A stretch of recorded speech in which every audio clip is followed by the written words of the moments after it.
नमस्कार। प्रादेशिक समाचार के साथ मैं पूनम किरकेट्टा। पहले मुख्य समाचार। प्रधानमंत्री नरेंद्र मोदी कल जमशेदपुर में 6 वंदे भारत एक्सप्रेस रेलगाड़ियों को हरी झंडी दिखाकर करेंगे रवाना। 660 करोड़ रुपए से अधिक की रेल परियोजनाओं का करेंगे लोकार्पण, रखेंगे आधारशिला।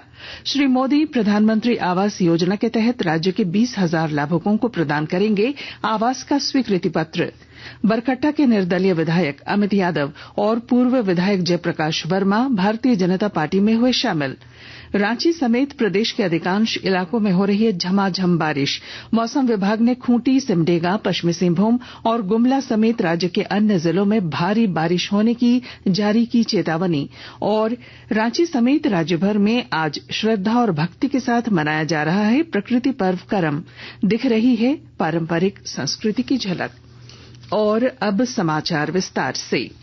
प्रधानमंत्री नरेंद्र मोदी कल जमशेदपुर में 6 वंदे भारत एक्सप्रेस रेलगाड़ियों को हरी झंडी दिखाकर रवाना करेंगे।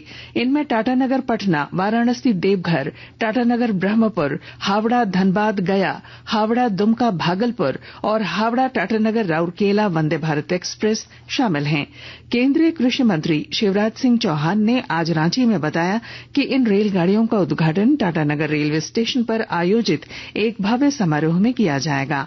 केंद्रीय मंत्री ने बताया कि इस कार्यक्रम के दौरान प्रधानमंत्री आवास योजना के तहत राज्य के 20,000 गरीब लोगों को आवास भी प्रदान किया जाएगा।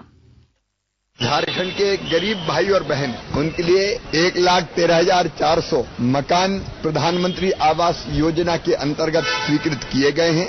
हमने मकान स्वीकृत करके केंद्रांश राज्य सरकार को भेज दिया है, लेकिन अब तक स्वीकृति पत्र जो अब तक की जानकारी लगभग 20,000 केवल जारी किए जा चुके हैं, क्योंकि औपचारिकता राज्य सरकार को पूरी करनी है और इसलिए वो 20,000 स्वीकृति पत्र जारी करेंगे। और जिन मकानों की औपचारिकता पूरा हो गई है, वैसे हितग्राहियों के खाते में मकान के निर्माण के लिए पहली किस्त सिंगल क्लिक के माध्यम से मोदी जी पैसे डालेंगे। श्री चौहान ने कहा कि राज्य सरकार द्वारा धीमी गति से काम किया गया, जिस कारण लाभुकों की संख्या कम रही। झारखंड की सरकार के साथ हमारे अधिकारियों ने लगातार काम करने का प्रयास किया ग्रामीण विकास विभाग के, कि ज्यादा से ज्यादा मकान गरीब भाई बहनों को मिल जाए, लेकिन उतनी तेजी से काम नहीं हो सका। प्रधानमंत्री नरेंद्र मोदी कल जमशेदपुर में 660 करोड़ रुपए से अधिक की कई रेल परियोजनाओं की आधारशिला रखेंगे और लोकार्पण करेंगे। श्री मोदी के दौरे को लेकर तैयारियां पूरी हो चुकी हैं। विस्तृत जानकारी दे रहे हैं हमारे जमशेदपुर संवाददाता। टाटानगर रेलवे स्टेशन के प्लेटफॉर्म नंबर 1, 2 और 3 को खास तौर पर सजाया गया है। वहीं स्टेशन में जहां प्रधानमंत्री मोदी वंदे भारत ट्रेन को हरी झंडी दिखाएंगे, वहां करीब 200 लोगों की बैठने का इंतजाम है। प्रधानमंत्री के दौरे से पूर्व टाटानगर रेलवे सिविल डिफेंस के जवानों ने स्टेशन परिसर में 100 फीट ऊंचे राष्ट्रीय ध्वज को फहराया है। रविवार को बिष्टुपुर वोल्टास भवन से गोपाल मैदान गोलचक्कर तक आयोजित हो रहे प्रधानमंत्री नरेंद्र मोदी के रोड शो में मिनी इंडिया की झलक दिखेगी। डॉक्टर राजेश कुमार लालदास, आकाशवाणी समाचार, जमशेदपुर। प्रधानमंत्री नरेंद्र मोदी कल जमशेदपुर से हजारीबाग में बनने वाले रेल कोचिंग कॉम्प्लेक्स का ऑनलाइन शिलान्यास करेंगे। हजारीबाग के सांसद मनीष जायसवाल ने बताया कि लगभग 41 करोड़ रुपए से ये कॉम्प्लेक्स बनकर तैयार होगा। अभी लगभग 41 करोड़ रुपए की लागत से इसका जो है टेंडर का जो है हो गया है। इसका शिलान्यास जो है अभी किया जा रहा है सम्माननीय प्रधानमंत्री जी के नाम, और हम लोग उम्मीद करेंगे कि 1 से 1.5 साल के अंदर ये बन करके तैयार होगा। जैसे ये बन करके तैयार होगा, उसके बाद हजारीबाग स्टेशन एलिजिबल हो जाएगा कि यहाँ से कोई ट्रेन स्टार्ट हो और यहाँ पर ट्रेन कोई समाप्त हो। केंद्रीय गृह मंत्री अमित शाह ने कहा है कि हिंदी भाषा ने देश को एकजुट करने में अभूतपूर्व भूमिका निभाई है।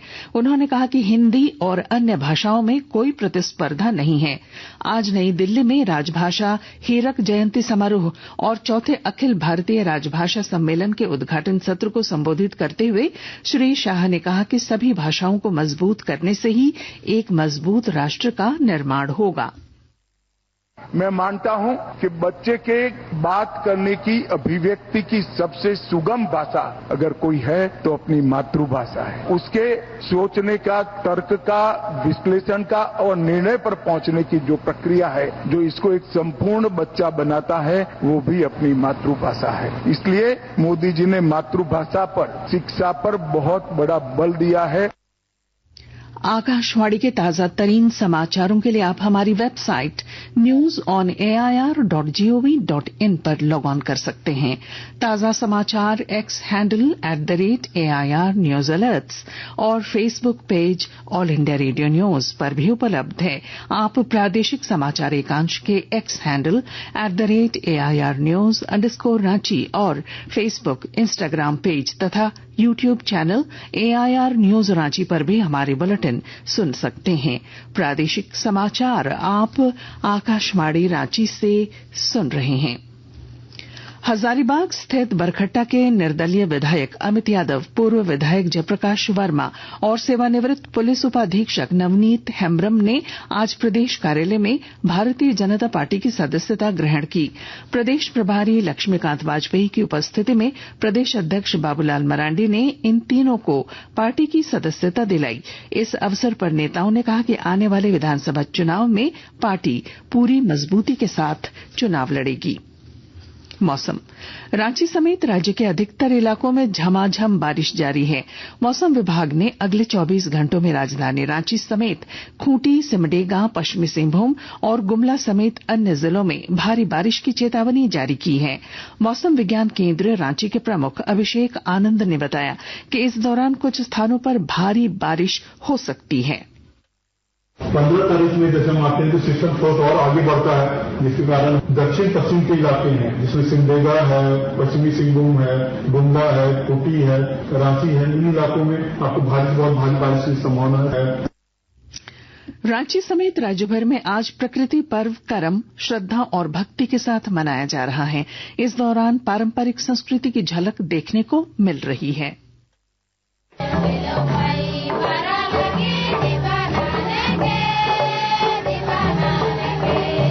झारखंड में आज धूमधाम के साथ प्रकृति पर्व करम मनाया जा रहा है। मनुष्य अच्छे कर्म करे और उन कार्यों पर करम देवता की कृपा दृष्टि बनी रहे, इस कामना के साथ करम पर्व मनाया जाता है। करम देव की उपासना के लिए करम वृक्ष की डालियां अपने आंगन में लगाकर इसकी पूजा की जाती है। बहनें खासकर अपने भाइयों के सुकार्य और तरक्की के लिए करम देव की उपासना करती हैं। यह पर्व न केवल झारखंड, छत्तीसगढ़, मध्य प्रदेश और उड़ीसा के आदिवासी बहुल इलाकों में बल्कि नेपाल में भी मनाया जाता है। आकाशवाणी समाचार के लिए रांची से मैं पूनम किरकेट्टा।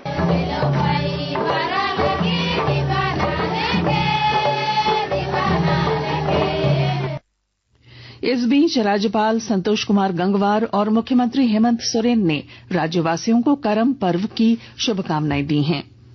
राज्य में भेड़ियों के व्यवहार और उनके संरक्षण पर शोध किया जा रहा है और अधिक ब्यौरे के साथ हमारे पलामू संवाददाता। झारखंड में भेड़ियों के व्यवहार पर रिसर्च किया जा रहा है। यही नहीं, यहाँ पर इनकी संख्या बढ़ाने और प्रजनन के लिए उचित माहौल दिया जा रहा है। पलामू प्रमंडल के महुआडांड़ वुल्फ सेंचुरी में इंडियन ग्रे वुल्फ हैं, जो कि काफी दुर्लभ प्रजाति के हैं। 1970 के आसपास महुआडांड़ सेंचुरी का गठन किया गया था। वुल्फ सेंचुरी के लिए खास इलाके को चिन्हित किया गया है ताकि भेड़ियों को संरक्षित किया जा सके। फिलहाल महुआडांड़ वुल्फ सेंचुरी में 70 से 80 भेड़िए हैं और 4 अलग अलग ग्रुप में बटे हुए हैं। ये वुल्फ सेंचुरी 63 वर्ग किलोमीटर फैली हुई है और छत्तीसगढ़ सीमा पर मौजूद है। जसप्रीत सिंह, आकाशवाणी समाचार, पलामू। और अब बुलेटिन के आखिर में मुख्य समाचार एक बार फिर। प्रधानमंत्री नरेंद्र मोदी कल जमशेदपुर में 6 वंदे भारत एक्सप्रेस रेलगाड़ियों को हरी झंडी दिखाकर करेंगे रवाना। 660 करोड़ रुपए से अधिक की रेल परियोजनाओं का करेंगे लोकार्पण, रखेंगे आधारशिला। श्री मोदी प्रधानमंत्री आवास योजना के तहत राज्य के 20,000 लाभुकों को प्रदान करेंगे आवास का स्वीकृति पत्र। बरकट्टा के निर्दलीय विधायक अमित यादव और पूर्व विधायक जयप्रकाश वर्मा भारतीय जनता पार्टी में हुए शामिल। रांची समेत प्रदेश के अधिकांश इलाकों में हो रही है झमाझम बारिश। मौसम विभाग ने खूंटी, सिमडेगा, पश्चिमी सिंहभूम और गुमला समेत राज्य के अन्य जिलों में भारी बारिश होने की जारी की चेतावनी। और रांची समेत राज्य भर में आज श्रद्धा और भक्ति के साथ मनाया जा रहा है प्रकृति पर्व करम। दिख रही है पारंपरिक संस्कृति की झलक। और इसके साथ ही आकाशवाणी रांची से प्रादेशिक समाचार का ये बुलेटिन समाप्त हुआ। नमस्कार।